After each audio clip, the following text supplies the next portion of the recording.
Hey, True Believers, Englentine here, and yes, I decided to do a Marvel week, where I read all the Marvel comic books that were released. And some of them were not good. But, you know what? Some of them actually were. Some of them pretty darn good, as a matter of fact. And here you get to find out which is which. Now, yes, I did read all of these, the ones that you see passing by you here, and I did give them a rating. 1 star is horrible, 2 stars are bad, 3 stars average, 4 stars good, and 5 stars are excellent. And then basically just lined them up, worst to best. There you go. Easy peasy lemon squeezy, as nobody but me ever says. So I hope you enjoy this as basically as much as I enjoy making them. I mean, what are you going to do? You read comics, you review them. It's pretty cool. So without further ado, let's get this party started. The 1-star books, they're horrible, and I do recommend you avoid them at all cost. What If X-Men? So this one gets it wrong right from the start because there is no Watcher. And I'm not talking about Nick Fury. Nick Fury isn't a Watcher. Come on. I'm talking about the Watcher. But there's no turning point. There's no, well, this is what happened, and if they made this choice, it would be different. That's what made What If special. That's what made it different. Otherwise, it's just, okay, a story from another dimension. Which, yes, I know that's what ifs are, but you get the point. Also, man, this is a slog. It's just dull as hell. I can't recommend this crap. The 2-star books, they're bad, but maybe they just had one little saving grace to keep them from actually being horrible. Tony Stark, Iron Man #4. This isn't good. I don't know who these people are, but they're not the Wasp, they're not Jocasta, they're not Tony Stark. It's Dan Slott writing other people and putting them into this story. It's weak. It really is. And then it breaks down into a fight that is very generic, except for all of the robots now, and all of the side characters are talking in the voice of Dan Slott. It's weak. I wish they had a better writer for this character. The characters deserve better. Second issue in, I'm still trying to like this book. There are elements that I do like, and one of them is the frog. I like Thor Frog. What can I say? It's entertaining. One that I really don't like is that they gave the lesbian haircut, the dumbass hair shaved off to the side, flippy thing to Masterson. It looks stupid as shit. This book tonally is all over the place. The story is okay, though. That's weird. It's got I want to follow the story, but I just want different characters to be in it, except for the Thor Frog. The Thor Frog is still cool. Doctor Strange #6, where he returns to Earth, and he finds another Doctor Strange, and they fight for 3 or 4 pages. But let's put that aside for now, because they certainly do. And I'm not kidding. It's like, hey, there's another one of me. But first, let me meet somebody else, and then we're going to talk about something else that happened. And then at the end, we're going to advertise that there's going to be a Doctor Strange versus Doctor Strange fight. There you go. That's it. Mark Waid, ladies and gentlemen. Mark Waid. Mark Waid is on Doctor Strange. It's not very good, guys. I wish I could say different, but the 3-star books, they're average. Either they just didn't register, or I liked them, but just not enough to recommend them. Infinity Wars Sleepwalker. So, it's okay. And end of review. Because that's basically all it is. It is a very okay book, Sleepwalker, because of what's going on with Gamora in the Infinity Wars storyline. Has been separated from his anchor, and this is a lot of talk about what he's going to do in the upcoming issues. It's really not a lot happens in this one, except for he gets banned from Earth. Like, he's not allowed to go back into the waking world. They made a comic book. Put it on the fridge. It's fine. What If Flash Thompson was Spider-Man? Now, I did a review of both of the What Ifs, so check that out. It's more full reviews. The short story would be that this one is not too shabby. I like the fact that they kept Flash Thompson's 1960s attitude, where he's, kind of full of himself, the jock. It was a well-told what if. It actually showed the turning point. You didn't get that from the other one, but that's for the other review. Overall, yeah, this is a pretty good book. It's not great, though. It's just good. X-Men Black #1 is a great concept and a poor execution. It seems to be, we're going to explore the villains. Fine, great. I love that idea. Chris Claremont, however, unfortunately has shown that he is out of touch and has lost his touch. And that shows in the heavy-handed political message at the beginning. It also shows that he doesn't understand what was going on, but I digress. Otherwise, the story is okay. Once you get past the whole politics thing in the beginning, and it seems like the beginning was just there so he could preach, it becomes okay. Iron Fist, Phantom Limb, #1 and 2. Yes, both chapters are in this particular book right here. And it should be called Iron Fist Hands. It really does deal a lot with that. He's fighting a demon. An Asian demon that believes, like a lot of the far left, that he's white, therefore he shouldn't have the Iron Fist. So the demon cuts his hand off because he wants to absorb the chi. And by the way, why is the Wrecker the one that gets beat up all the time now? Didn't he take on Thor at one point? The book is not bad. It's not great. I can't recommend it. I enjoyed it, but I can't recommend it to you. Deadpool #5 is their Halloween issue. In this case, Deadpool and friends are betting on a walkathon by the senior citizens when all of a sudden everybody starts to have a heart attack.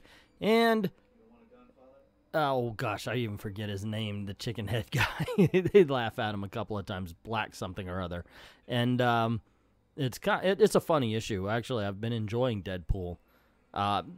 Granted, it begins better than it ends, but overall, it's an entertaining book, and I'm really glad to see that Deadpool is back on track. Dr. Octopus decides to play hero, and one more classic Marvel villain goes down the drain. Now, I'm not saying I don't like the character. I kind of do, but I want him to be a villain. Use this to be a villain, gosh darn it. Why is Marvel crippling themselves? This is why they get rid of their villains, so all they have is hero versus hero anymore. The book itself is, in all honesty, not bad. It's not good either. I did appreciate the fact that they used the bad guys to be Antifa in this. That was a nice change of pace. Overall, like I said, I just want a good villain back. The 4-star books, they're good, and I'm legitimately happy to recommend them to you. Typhoid Fever, Spider-Man. Spider-Man's peripheral in this. This is about Typhoid Mary. They're just afraid to call it that. It's like the people that, ooh, we should have more black characters. Let's make Captain America black instead of, promoting an actual black character. We get this here. But let me tell you this, I liked it. It's a much more psychological book than what I thought it was going to be. It's kind of like the Legion TV show. They're trying to settle this schizophrenic down, but she keeps switching channels and making up different personalities as they kill one and another one grows. It's pretty darn good, even if the art is pretty darn bad. Champions #25, I'm happy to say, is still continuing the rise in quality. This is an alternate dimension story where basically they wanted to do a Dungeons & Dragons story. The Hulk is an orc. Spider-Man, or Miles Morales, whatever they're calling him, is a thief, so on and so forth. We've seen it done before with the regular series. I remember in the X-Men where Cool and Goth did this to everybody. So it's just one of those stories. It's enjoyable, though. I can recommend it. I had fun with this issue. Shatterstar #1. Now, I did a review of this. If you see the video with X-Men Black Magneto, it's after the Magneto review. So check it out for the full review. The summary is, I like the character build-up so much, I did not want it to be a superhero book.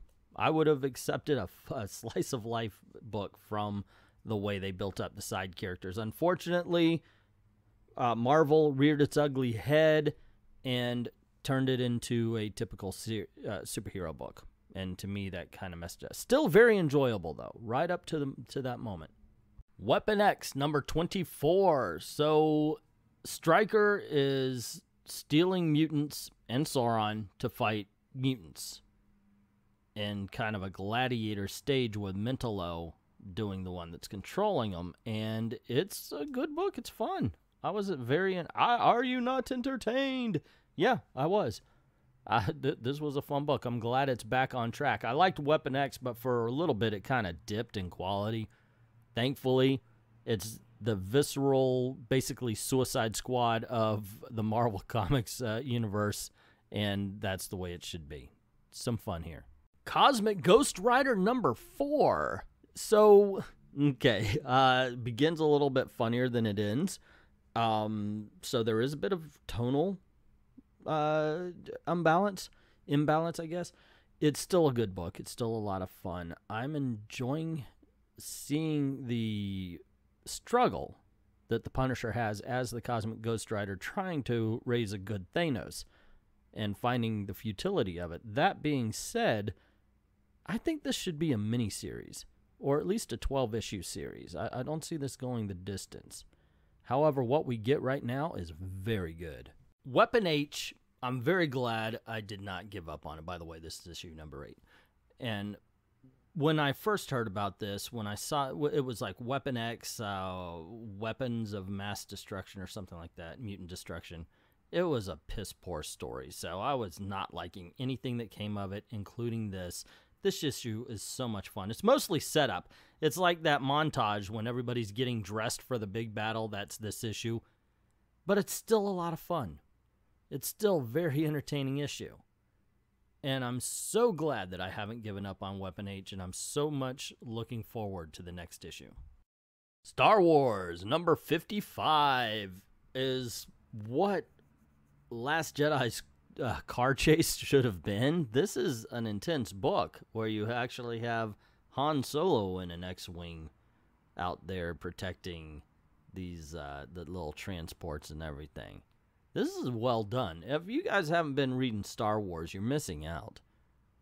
And it is one of the books that keep Marvel above board, and it's just very well written, very well drawn as well. Sometimes it gets a little too realistic and it's kind of creepy, but overall, this is a really good book. The 5-star books, they're excellent. They may not be Watchmen quality, but man, they get the job done. Death of the Inhumans. What is this, number 4? I'll tell you what, you would expect, considering this is a miniseries or something, the quality would go down, the intensity would fall a little bit. It would be something like, how can you keep this up? How can you keep everybody as interested and intrigued for so long? This book is incredible. It brings in Beta Ray Bill, and he's a total badass in this issue. And we get a hell of a fight, and then afterwards, when all is said and done, we get one hell of a revelation that turns from a superhero story right on into a horror comic. So there you go, gang. What do you think? Did I grade some too high? Did I grade some too low? Or would you just go, oh my gosh, what were you thinking on that one? Let me know what you think in the comments below. Also, if you like this video, you know the drill. Click, share. That's, of course, the most important thing. You get word out about the channel. Don't forget, if you haven't done it already, hit that subscription button and the notification bell. Hate for you to miss anything. Cool things happen around these parts. Also, this is the way we're trying to make a living, so if you don't mind helping out the channel, go on over to Patreon. Drop $1 in the till. Helps keep the lights on. Helps keep making videos for you. Oh, and also, I do have another channel. It's called Mad About the Mouse. Check that out. Links in the description below. I'd like to thank everybody who's already done that. To everyone, all of the true believers, thank you very, very much for watching.